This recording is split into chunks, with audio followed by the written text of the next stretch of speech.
there, I'm Laura from laurainorder.com. I'm a systems strategist for women in online business, and today, as part of the Build Your Business with Confidence series, I'd like to talk to you about systems.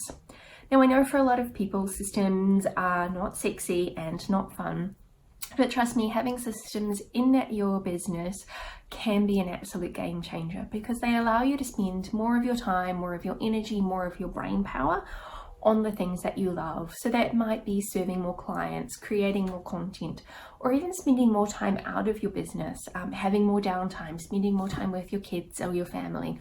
Whatever that is for you, having some systems in place really helps you start to get to that point where you are not all consumed by everything going on in your business. So to get started, I'd like to talk a little bit about what exactly systems are. People often assume that systems means tech, and absolutely that is a big part of it, but it is not the whole entire piece of the puzzle. So the analogy that I like to use for systems is they are like a recipe. When you go to bake your favorite chocolate cake, you pull up the recipe. It spells out all of the ingredients that you need, the equipment that you need, and the steps that you need to follow to get to your delicious chocolate cake. So systems at their very core are about creating those recipes for the things that you do all of the time in your business. So understanding what information and what inputs go into those, what are the steps that you need to follow in order to get to that outcome. That could be onboarding a new client, it could be publishing a blog post, sending a newsletter, doing your bookkeeping. Any of those things that you do regularly, I really recommend that you start to create some systems so that you can then start to look at ways that you can automate those steps, and you can start to outsource them to a VA or a social media manager, a bookkeeper, whatever that is for you. When you've got those systems in place, it makes the automation and the outsourcing really, really simple and really easy. So what does that look like? Well, as I said, it's just about having some simple recipes or SOPs, standard operating procedures, for the things you do regularly. So what you can start to do is next time you do something, just start to jot down what the steps are and what information goes into them. You could do that in a Word document, in Asana, whatever you choose to do is totally fine. Just start to create a list of those steps or a checklist of the things that you need to do.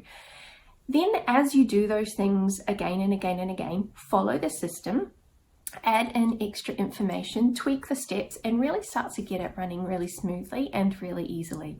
Once you've got to that point, then you can start to look at the steps that you might want to outsource to a VA or to somebody in your team, and what steps you can automate using free or low-cost tools on the internet. So the first step really is about getting those recipes in place.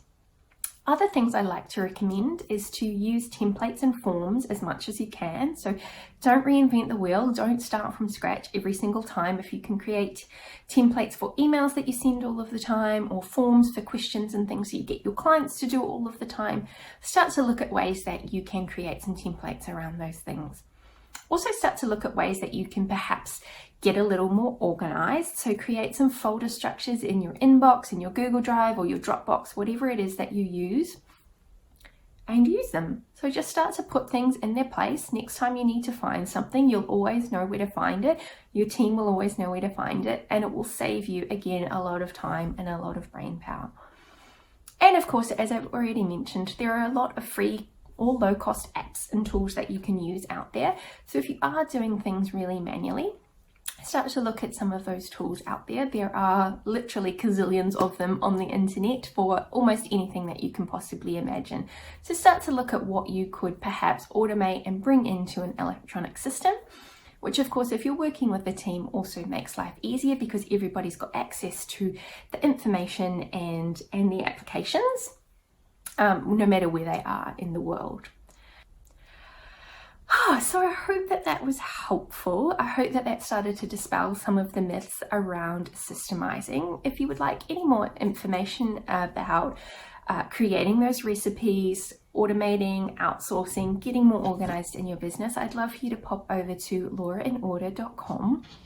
And I've also included in this series a link to download my free ebook, Essential Systems for Online Business, where I step through the different systems that online businesses have and the different apps and tools that I recommend.